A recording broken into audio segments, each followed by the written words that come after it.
January 1944, high above central Germany. The sky is a hard metallic gray. 25,000 feet above frozen farmland, contrails carve white scars across the winter air. The bombers are already visible, long silver formations of Boeing B-17 Flying Fortress pressing eastward. A German fighter pilot banks his Messerschmitt Bf 109 into position. He has done this before. Climb, strike, break away. The bombers are slow, predictable. Then he sees it. An American escort fighter trailing black smoke. Flames flicker along its engine cowling. Oil streaks the fuselage. By every rule of air combat, it should already be falling. It does not fall. The aircraft rolls, steadies itself, and then dives fast, controlled, deliberate. Its massive radial engines still turning. Its 8 guns still alive. It is a Republic P-47 Thunderbolt. And for the first time, the German pilot feels something unfamiliar in the sky over the Reich. Not confidence, not calculation, but doubt. Behind that doubt lies a much larger story, one that began long before this winter morning. By 1943, the air war over Europe had entered a brutal phase. The United States had committed fully to daylight strategic bombing. The theory was simple: precision strikes. Industrial paralysis, break the enemy's capacity to wage war. The responsibility for this mission rested primarily with the 8th Air Force, operating from bases across eastern England. Their weapon was the Boeing B-17 Flying Fortress and the consolidated B-24 Liberator, heavy bombers designed to defend themselves with dense formations and interlocking machine gun fire. But the theory began to fracture over Germany. On the 17th of August 1943, American bombers struck Regensburg and Schweinfurt, vital centers of aircraft production and ball-bearing manufacturing. The damage was real, but so were the losses. German fighters attacked relentlessly. Many bombers never returned. On the 14th of October 1943, during the second Schweinfurt raid, 60 B-17s were lost in a single day. Hundreds of airmen were killed or captured. The math was unsustainable. The core problem was range. Escort fighters such as the early Supermarine Spitfire and the American Lockheed P-38 Lightning could protect bombers over France and the Low Countries. But deep inside Germany, the bombers were alone, and alone, they were vulnerable. The German Luftwaffe still possessed experienced pilots and formidable aircraft. The Messerschmitt Bf 109 was agile and fast. The Focke-Wulf FW-190 was heavily armed and lethal in head-on attacks. Together, they could shred bomber formations once escorts turned back. American planners faced a strategic dilemma. Either abandon daylight bombing or find a fighter that could go all the way to Berlin and back. That solution had already been designed, though few yet understood what it would become. The Republic P-47 Thunderbolt was not elegant. It was not small, it was not light, it was enormous. Powered by a Pratt Whitney R 2800 Double Wasp radial engine producing more than 2,000 horsepower, the P-47 was built around durability and high-altitude performance. Its turbo-supercharger system allowed it to maintain power where thinner air robbed other engines of strength. Its 8.50 caliber machine guns delivered devastating firepower, and its airframe, thick, heavy, rugged, could absorb punishment that would tear apart lighter aircraft. Early pilots had mixed opinions. The Thunderbolt was heavy in turns. It did not climb as sharply as some German fighters at lower altitudes, but in a dive it was unmatched. It could accelerate past 500 miles per hour and remain structurally intact. Most importantly, it could survive damage. The radial engine, unlike the liquid-cooled inline engines of many German fighters, did not rely on a vulnerable cooling system. A single punctured radiator would doom a Bf 109. But the Thunderbolt's air-cooled radial could continue running even after taking hits that would cripple other aircraft. American industry began delivering these machines in increasing numbers by early 1943. Squadrons trained in England. Tactics evolved. Drop tanks were introduced to extend range. Engineers refined fuel capacity. Slowly, the escort radius expanded. But by late 1943, before the full potential of long-range escort had been realized, The Luftwaffe still believed it controlled the skies over the Reich. German fighter units operated from well-prepared airfields close to their targets. They could scramble, climb, strike, and land within friendly territory. Radar networks provided warning. Ground controllers vectored interceptors directly into bomber streams. It was a defensive system built on speed and concentration, and it had worked. Yet beneath the surface, strain was growing. German aircraft production was rising, but pilot training hours were shrinking. Fuel supplies were tightening under Allied pressure. Veteran aces were flying more missions, carrying heavier burdens. The balance had not yet shifted, but it was no longer stable. By early 1944, that instability would be tested in a way few on either side fully anticipated. Because the Thunderbolt was no longer simply escorting. It was hunting. And that shift would change the psychology of the air war itself. By late 1943, the transformation was already underway. The 8th Air Force had learned painful lessons over Schweinfurt and Regensburg. Bombers could not survive deep penetration without continuous escort. The solution was not only range, it was aggression. The Republic P-47 Thunderbolt began receiving external drop tanks, first improvised, then standardized. With additional fuel slung beneath its wings and belly, the heavy fighter could now accompany bombers far deeper into occupied Europe. Step by step, the escort line crept eastward, from the French coast to the Ruhr, then beyond. But something else changed in early 1944. American fighter doctrine shifted from passive defense to offensive freedom. Previously, escort fighters were ordered to remain close to bomber formations. Protection was the priority. But this allowed German interceptors to mass and attack on their own terms. Under new tactical direction, supported by commanders such as Lieutenant General Jimmy Doolittle, American fighters were increasingly allowed to roam ahead of the bomber stream. They could dive on assembling German formations before they reached the bombers. They could strafe airfields. They could force enemy fighters into defensive reactions. The skies over Germany became less predictable. For the Luftwaffe, this was deeply unsettling. Their defensive system had relied on calculated interception. Radar stations detected incoming bomber streams. Controllers vectored units of Messerschmitt Bf-109 and Focke-Wulf F-W-190 to precise altitudes and approach angles. But now, as they climbed to engage, they often found Thunderbolts already above them. The P-47's turbo-supercharged engine gave it exceptional high-altitude performance. Above 25,000 feet, it was no longer a sluggish heavyweight. It was fast, stable, lethal in a dive. German pilots who attempted to disengage vertically often found a Thunderbolt dropping behind them, accelerating rapidly, its 8.50 caliber guns converging in a controlled burst. The aircraft's weight, once criticized, became an advantage in high-speed combat. It could absorb compressibility forces in dives that challenged lighter airframes. Its rugged construction meant it could sustain battle damage and still return across the channel. And German pilots began noticing something deeply frustrating. Thunderbolts did not always fall.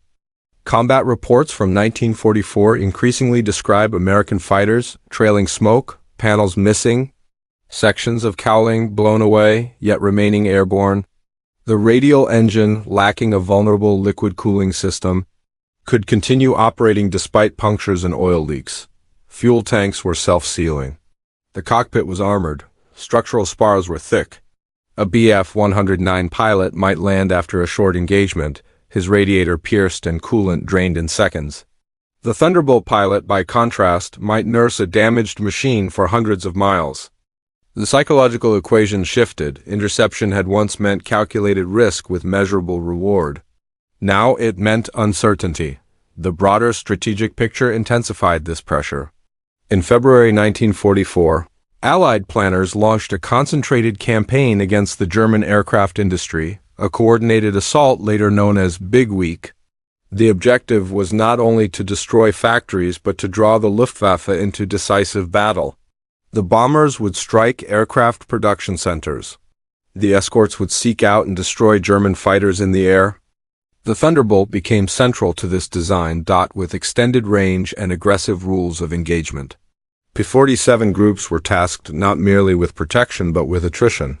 They patrolled airspace near German bases. They attacked landing aircraft. They strafed runways and fuel depots when opportunity allowed. Each mission forced German pilots into the air and into combat, whether conditions favored them or not. Meanwhile, deeper structural problems were emerging within Germany's air arm. Pilot training hours had been reduced due to fuel shortages. Replacement pilots arrived with fewer flight hours than their predecessors. Veteran leaders such as Adolf Galland understood the danger. Losses among experienced aviators could not be quickly replaced, and yet the Reich could not afford to concede the skies. The bombers were striking oil refineries, ball-bearing plants, aircraft assembly lines. Every successful escort mission increased the pressure. Every returning Thunderbolt signaled growing Allied reach. By early 1944, the Luftwaffe still fought fiercely. Its aircraft were still dangerous. Its aces were still capable of extraordinary skill. But the margin for error was shrinking. Because now, when a German pilot fired into the engine of a Thunderbolt and saw flames erupt, he could no longer assume victory. Sometimes the American fighter rolled inverted. Sometimes it dove. And sometimes impossibly it came back. That reality would soon crystallize in a series of battles that marked the true turning point of the air war over Europe. Combat in the air is measured in seconds. A pilot commits to an attack. He calculates speed, angle, distance. He fires. He expects a result. In the European theater, by 1943, German fighter pilots had developed a rhythm. Strike the bomber. Break away. If intercepted, target the escort's weak point, the cooling system, the fuel line, the pilot. Against many aircraft, this logic held, but the Republic P-47 Thunderbolt disrupted that expectation. German combat reports from 1944 increasingly describe engagements where Thunderbolts absorbed heavy damage yet remained airborne. Pilots noted engines smoking, panels torn away, control surfaces visibly damaged, and still the American fighter maintained formation or executed controlled dives. This created hesitation. In high-speed combat, hesitation is lethal. A pilot who expects an opponent to fall may overshoot. He may reduce power too soon. He may assume the engagement is over. When the damaged aircraft suddenly rolls back into the fight, the advantage evaporates. The shock was not theatrical. It was technical, professional. German pilots were trained to analyze mechanical vulnerability. They understood that a single well-placed burst could rupture a radiator on a Messerschmitt Bf-109 or disable a Focke-Wulf FW-190. When the same logic failed against the Thunderbolt, it forced recalculation in the middle of combat. And recalculation consumes time. By early 1944, American escort fighters were no longer rare over Germany, they were persistent. German interceptors often had to fight through layers of escort before even reaching the bombers. The confidence that once defined Luftwaffe interception began to erode. Not because the Thunderbolt was invincible, but because it was stubbornly survivable. And in air combat, survivability shapes morale as much as victory. The Thunderbolt was not designed for elegance. It was designed for power and protection. At its core was the Pratt Whitney R 2800 Double Wasp radial engine, an air-cooled, 18-cylinder machine capable of producing more than 2,000 horsepower. Unlike liquid-cooled inline engines, it required no radiator vulnerable to a single bullet strike. Cooling occurred directly over the cylinders through airflow. This mattered. German fighters such as the Bf-109 relied on liquid cooling.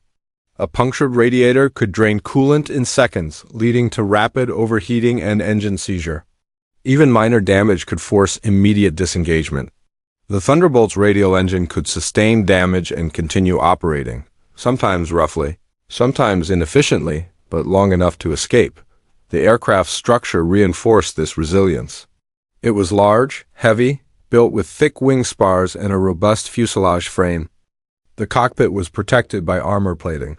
Fuel tanks were self-sealing. Control cables were routed to reduce the chance of a single catastrophic failure.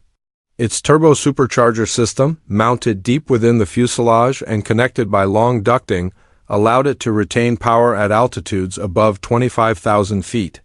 This was not a small engineering choice. It meant that at the heights where bomber formations operated, the Thunderbolt could fight with full engine performance. Critics initially described the aircraft as cumbersome at lower altitudes. It could not outturn every opponent. But in energy fighting, using altitude and speed, it excelled. In a dive, the P-47's mass became an advantage. It accelerated rapidly and maintained structural integrity at speeds that risked control compression in lighter designs. Pilots learned to exploit this. If pressed, they dove. German fighters that followed risked overspeed or structural strain. Those that broke off surrendered initiative. The result was not merely durability, it was tactical freedom. An aircraft that can survive damage, dive aggressively, and retain high-altitude power reshapes the geometry of combat. By 1944, German pilots understood this. They did not underestimate the Thunderbolt's firepower. 8.50 caliber machine guns could shred a fighter in a single pass. What unsettled them was the combination: power, speed, and refusal to die easily. Early escort doctrine had tethered fighters to bomber formations. That changed. Under revised command policies in early 1944, escort units of the 8th Air Force were increasingly allowed to seek and destroy enemy fighters proactively. Instead of waiting for interception, they hunted assembly points, attacked climbing formations, and struck airfields during landing sequences. The Thunderbolt's range, extended by drop tanks, made this possible. German interception tactics relied on coordination, radar detection, ground control vectors, concentrated attack formations. When P-47 groups began appearing over airfields and climb corridors, they disrupted this process at its source. German fighters were sometimes forced to jettison drop tanks prematurely. Climbing formations were attacked before reaching optimal altitude.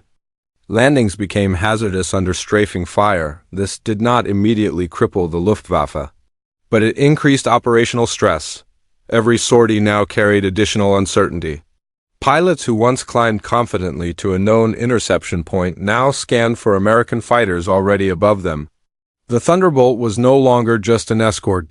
It was an aggressor, and this aggression would soon collide with one of the largest coordinated air offensives of the European War, a week that would test both sides beyond anything they had yet experienced.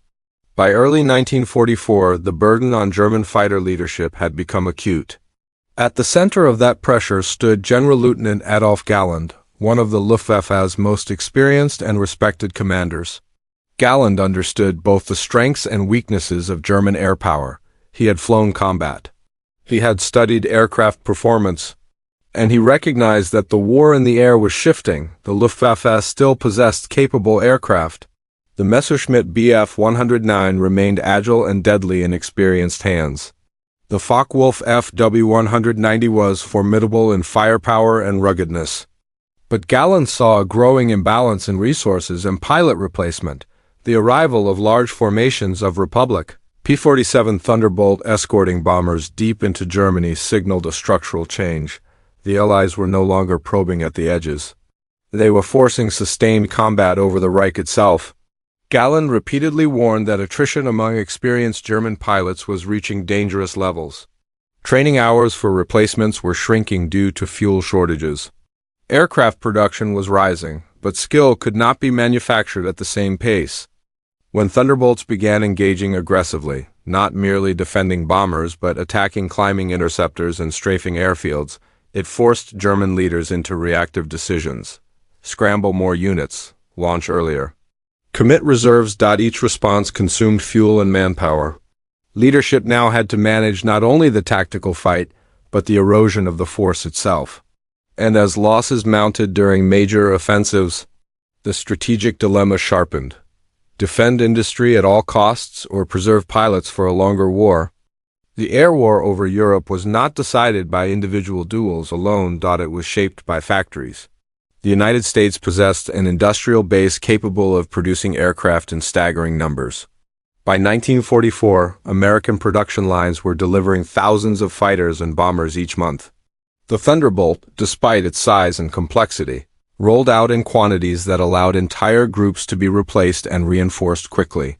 Germany also expanded aircraft production under intense pressure. But the context differed. Factories were under bombardment. Transportation networks were disrupted. Fuel was increasingly scarce. The Thunderbolt symbolized more than durability. It represented industrial redundancy. If a P-47 was damaged beyond repair, another replaced it. If a pilot was lost, training pipelines, though costly, continued operating at scale. For Germany, each experienced pilot lost was far more difficult to replace.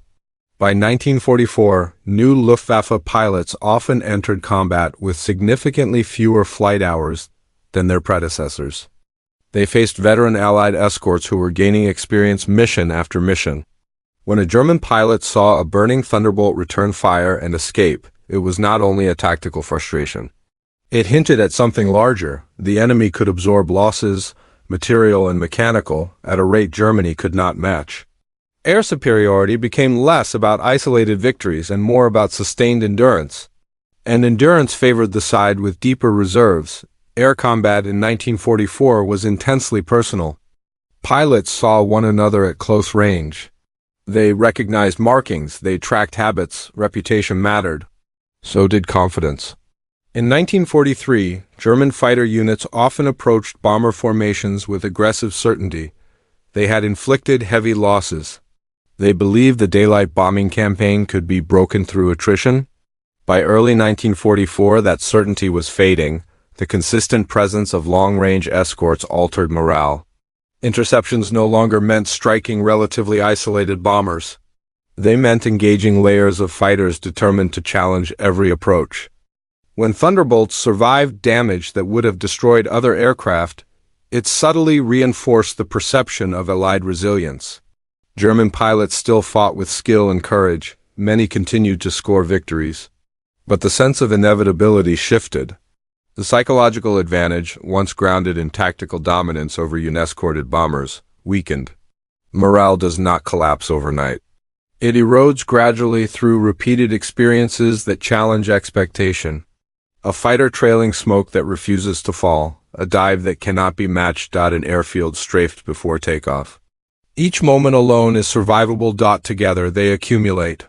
By February 1944, the stage was set for a confrontation designed to force exactly that accumulation, a concentrated campaign aimed not only at factories, but at the very survival of the German fighter force. The coming offensive would compress all these pressures into a single, decisive period, and in that compression, the true turning point of the air war would emerge. Their attacks into the heart of the Reich itself? February 20th, 1944, dawn breaks cold over eastern England. Frost clings to runways. Ground crews move through drifting exhaust as engines cough to life one after another. This is the opening of what Allied planners call Operation Argument. History would remember it as Big Week. The objective is direct and deliberate: destroy the German aircraft industry, force the Luftwaffe into open battle, bleed it in the sky over its own territory. Heavy bombers of the 8th Air Force assemble in vast formations. Waves of Boeing B-17 Flying Fortress and consolidated B-24 Liberator turn east toward targets in Leipzig, Gotha, Schweinfurt, Augsburg, the industrial heart of German fighter production, but this time they are not alone. Large formations of Republic P-47 Thunderbolt climb with them. Drop tanks extend their range. Orders have changed. They are no longer tethered to tight escort positions. They are free to hunt. As bomber streams cross into German airspace, radar networks detect them immediately. Controllers scramble interceptors from multiple fields. Groups of Messerschmitt Bf-109 and Focke-Wulf Fw-190 climb rapidly, forming up under ground direction. The plan is familiar. Concentrate. Strike the bombers before they reach their targets. Break apart formations. Inflict losses severe enough to force retreat, but the geometry has shifted. American Thunderbolt groups push ahead of the bomber streams. Some patrol likely assembly corridors. Others sweep near known airfields. When German fighters climb, they often encounter P-47s before sighting the bombers. The first engagements erupt at altitude. CONTRALS twist into violent spirals as formations collide. German pilots attempt high-speed passes. Thunderbolts counter with diving attacks from above. The P-47's turbo-supercharged engine maintains power in the thin air. Its weight becomes momentum in the dive. Engagement distances collapse. At these speeds, durability becomes critical. Gunfire flashes across the sky. 50 caliber rounds tear through aluminum skin. Cannon shells detonate near wings and fuselages. Some aircraft explode instantly.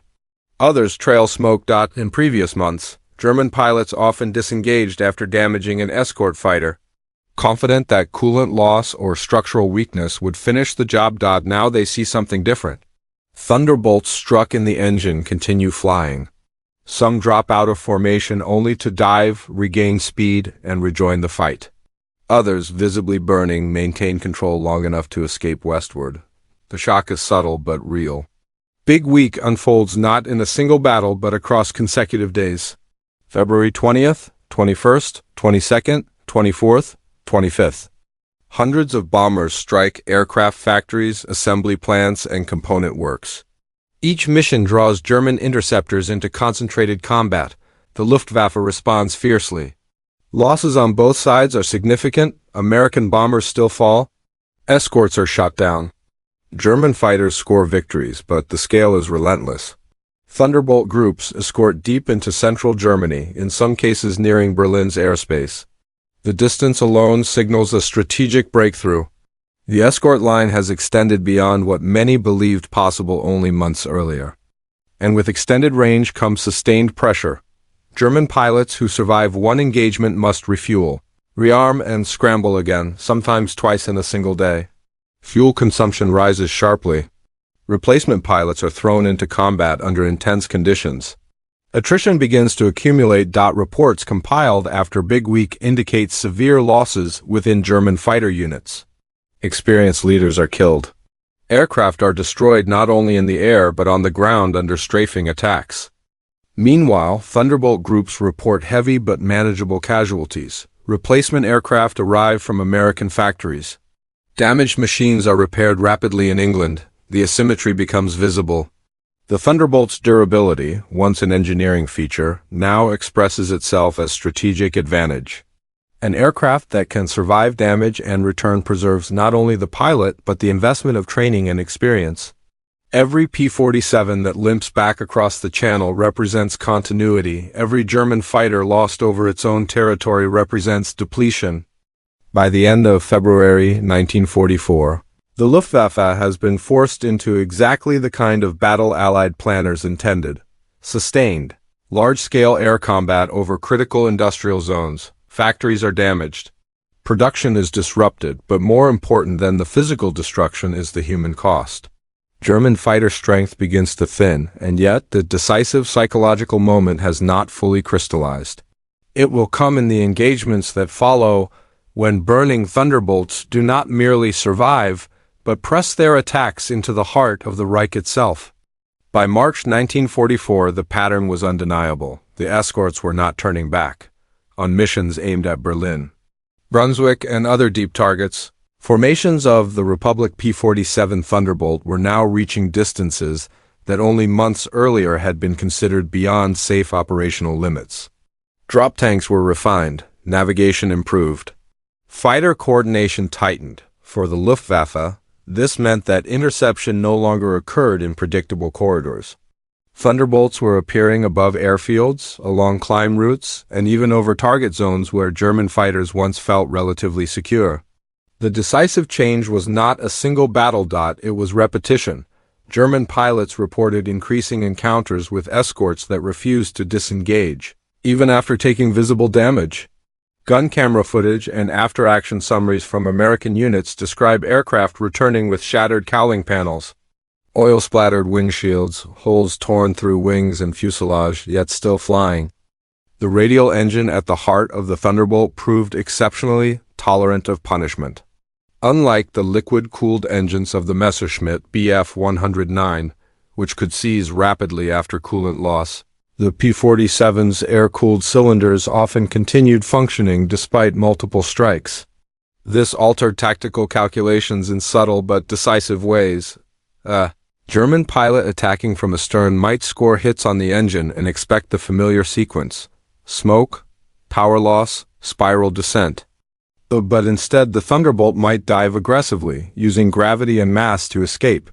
If pursued too steeply, the German fighter risked structural stress or overspeed.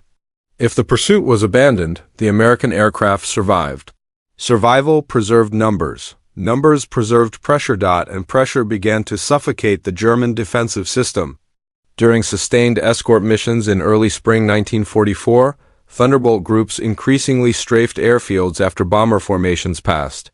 Aircraft caught refueling or rearming were destroyed on the ground. Infrastructure suffered incremental damage. Ground crews operated under constant threat. Fuel, already scarce, became critical. Allied bombing campaigns targeting synthetic fuel plants intensified through 1944. Each successful escort allowed bombers to strike deeper and more accurately. German fighter units were forced to conserve fuel for essential sorties, reducing training flights for replacements. The skill gap widened. Veteran Luftwaffe pilots continued to achieve success. Individual aces still downed multiple aircraft in single engagements. But the cumulative loss of experienced leaders could not be fully offset. Replacement pilots often entered combat with fewer than half the flight hours of those they replaced in 1942. When they encountered Thunderbolts diving at high speed, guns blazing, the margin for error was razor thin. Attrition statistics from the first half of 1944 reveal a sharp decline in operational German fighter strength. Aircraft production temporarily surged under emergency measures, but pilot losses proved harder to replace. The Luftwaffe was being drawn into a battle of exhaustion, and the Thunderbolt was central to that exhaustion. Its 8.50 caliber machine guns were optimized for sustained fire. Its ammunition capacity allowed longer engagements. Its armor protected pilots from rear attacks that might have been fatal in lighter aircraft. But perhaps its most consequential feature was not firepower or speed. It was reliability under fire.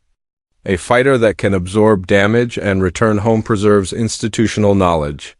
A pilot who survives multiple engagements grows more confident, more experienced, more lethal. By mid-1944, many Thunderbolt pilots were accumulating combat hours over Germany that their German counterparts struggled to match. Confidence shifts gradually, then suddenly, German reports increasingly describe heavy escort presence. Aggressive fighter sweeps and difficulty reaching bomber formations in sufficient numbers. The days when concentrated interception could shatter unescorted bomber groups were over. Instead, interception often meant immediate engagement with determined escorts at altitude. The burning engine phenomenon became emblematic of something larger. It symbolized Allied resilience, mechanical and institutional. When a P-47 trailed flame yet remained in controlled flight, it demonstrated not invincibility, but depth. Depth of engineering, depth of production, depth of pilot rotation. By late spring 1944, the Luftwaffe's ability to contest airspace over Germany was measurably weakened. Not eliminated, but strained. The turning point was no longer theoretical. It was statistical. Loss ratios began favoring the Allies. Operational German fighter strength fluctuated downward despite increased production. Escort missions reached targets with growing consistency. Air superiority was not declared in a single announcement. It emerged from cumulative imbalance. And by the time Allied planners began final preparations for the invasion of Western Europe, the skies above northern France and western Germany were increasingly controlled by American and British fighters. The Thunderbolt, once doubted for its size and weight, had become an instrument of sustained pressure. The Luftwaffe still fought. It would continue to resist fiercely through 1944 and into 1945. But the moment when German pilots first realized that setting a Thunderbolt's engine on fire did not guarantee its destruction marked something irreversible. Because once doubt enters the cockpit, it never fully leaves, and that doubt would shape everything that followed, on the ground, at sea, and in the final year of the war. By mid-1944, the results of the winter and spring air battles were measurable. The Luftwaffe was no longer the dominant defensive shield it had been in 1940, or even 1942. Its fighter force still existed in significant numbers on paper, but operational strength told a different story. Aircraft production had increased under emergency programs. Yet trained, combat-ready pilots were declining at a rate Germany struggled to reverse. During and after Big Week, German fighter losses rose sharply. Many of those lost were experienced Staffelkapitän and Gruppencommander, leaders who had survived campaigns from Poland to France to the Eastern Front. Their absence was not easily replaced. Training hours for new pilots had already been reduced due to fuel shortages. By 1944, some replacement pilots entered combat with barely a fraction of the flight time their predecessors had received 2 years earlier. When they encountered seasoned American escort groups flying the Republic P-47 Thunderbolt, the imbalance was evident. Meanwhile, the 8th Air Force continued expanding its operational reach. Escort coverage now extended reliably into central Germany. Bombing missions struck aircraft factories, oil refineries, ball-bearing plants, and transportation hubs with increasing frequency. The survivability of the Thunderbolt played a quiet but critical role in this endurance. Aircraft damaged in combat often returned to English bases where they were repaired and restored to service. Pilots who survived engagements accumulated experience rather than being replaced. The cycle reinforced itself. Survivability preserved skill, and preserved skill improved combat effectiveness. In contrast, German losses increasingly translated into permanent depletion. Statistical summaries from early to mid-1944 show a widening gap between aircraft destroyed and aircraft replaced, not merely in machines, but in trained personnel. Even when factories produced new fighters such as improved variants of the Messerschmitt Bf-109 and Focke-Wulf Fw-190, the shortage of fuel-limited pilot training and operational sorties, fuel became decisive. Allied bombing campaigns increasingly targeted synthetic fuel plants at places such as Luna and Paplitz. Without sufficient aviation gasoline, German fighter units were forced to ration training flights. Replacement pilots entered combat with minimal gunnery practice and limited formation experience. In the air, this translated into hesitation and reduced coordination. Thunderbolt groups, by contrast, maintained regular operational tempo. Industrial supply chains ensured spare parts, replacement aircraft, and ammunition. While losses were real, American pilots were killed and aircraft destroyed. The institutional capacity to absorb and replenish those losses remained intact. The psychological impact deepened as well. By summer 1944, German fighter pilots frequently reported heavy escort presence over nearly all significant targets. Interception no longer meant engaging vulnerable bomber formations in isolation. It meant fighting through determined escort screens before even approaching the bombers. This altered German tactical doctrine. Greater emphasis was placed on head-on attacks against bomber formations to minimize exposure to escort fighters. Specialized units experimented with heavier armament and close-range tactics, but these adjustments carried risks. Head-on passes reduced firing windows and required precise timing. Heavily armed variants increased aircraft weight and reduced maneuverability. Every innovation was a response to pressure rather than a restoration of dominance. And above it all, Thunderbolts continued to appear, high altitude, diving fast, engines roaring even when struck. By late spring, Allied air superiority over Western Europe was approaching operational reality. German fighter response remained fierce but increasingly fragmented. The cost was visible in unit rosters. Experienced names disappeared from squadron lists. Replacement pilots rotated in more quickly than they could accumulate skill. Veteran leaders were stretched thin across multiple fronts: Western Europe, the Eastern Front, Italy. The cumulative attrition achieved its strategic aim. The Luftwaffe was not annihilated, but it was weakened enough that it could no longer reliably prevent sustained Allied bombing deep into the Reich. And this weakening carried direct consequences beyond the air war itself. Because in early June 1944, Allied forces would launch the largest amphibious invasion in history, and they would do so under skies increasingly controlled by their own fighters. The battles fought during Big Week and the months that followed had not simply damaged factories. They had reshaped the balance of power in the air, and that new balance would determine what happened next. June 6, 1944. When Allied forces landed in Normandy, they did so beneath a sky that no longer belonged to Germany. The gradual erosion of the Luftwaffe during the winter and spring air battles meant that on D-Day, German fighter response was limited and fragmented.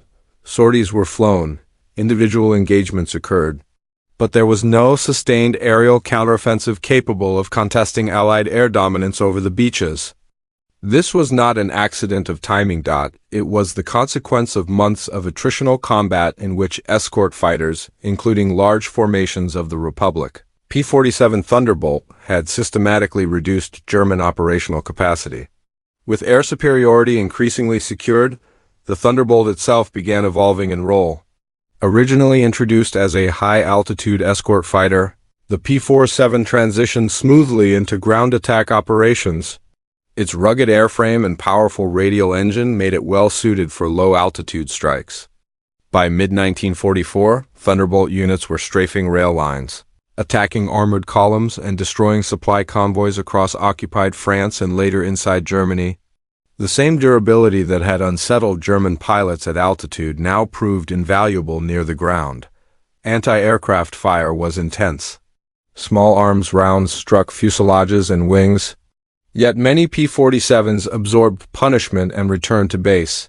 Rail networks were systematically targeted, bridges were destroyed.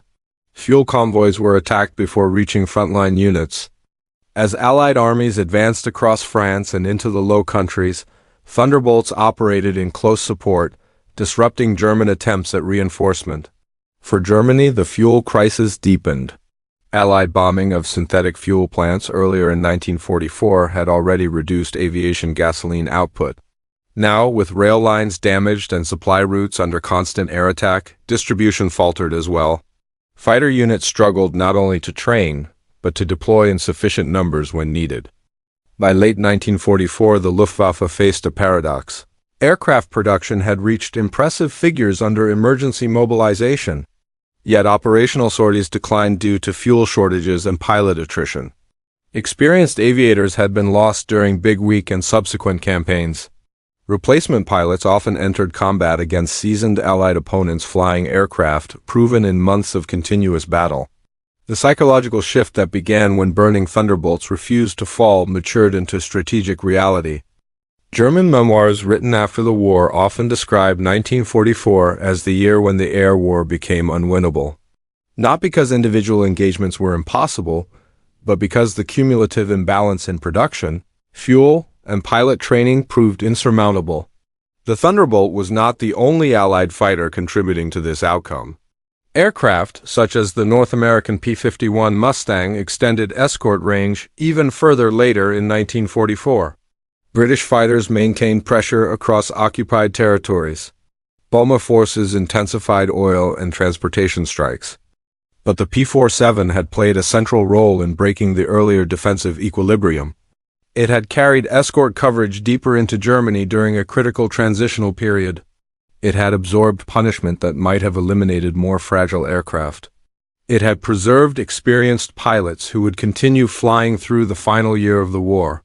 And its visible resilience, engines burning yet aircraft surviving, became symbolic of a broader industrial and operational depth. By early 1945, the Luftwaffe attempted desperate countermeasures, including concentrated jet deployments and last reserve fighter offensives. These actions demonstrated determination but could not reverse the accumulated losses of 1944. Air superiority in Western Europe had shifted decisively. Bombers operated with increasing freedom. Ground forces advanced under protective cover. Transportation networks inside Germany were shattered. The war in Europe would end in May 1945, but its final year unfolded under skies transformed by the attritional battles of early 1944. Battles in which the survivability and persistence of aircraft like the Thunderbolt had quietly reshaped the strategic landscape. The image of a burning engine still turning was never about invulnerability. It was about endurance. And endurance, sustained over months of relentless pressure, had altered the course of the air war, and with it, the trajectory of the conflict itself. The air war over Europe changed warfare forever. By 1945, victory in the skies was no longer decided by individual heroism alone. It was decided by systems, production lines, training programs, logistics networks, and engineering philosophies that favored survival under fire. The story of the war in the air became the story of scale. The United States Army Air Forces demonstrated a new model of industrial warfare. Aircraft were not built to be beautiful or elegant. They were built to fly repeatedly, absorb damage, and return to combat. Pilots were not expected to win every battle. They were expected to keep fighting across dozens of missions.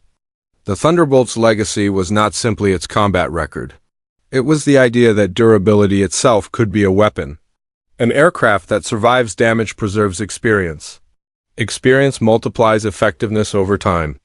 In modern warfare, survival is often as important as destruction.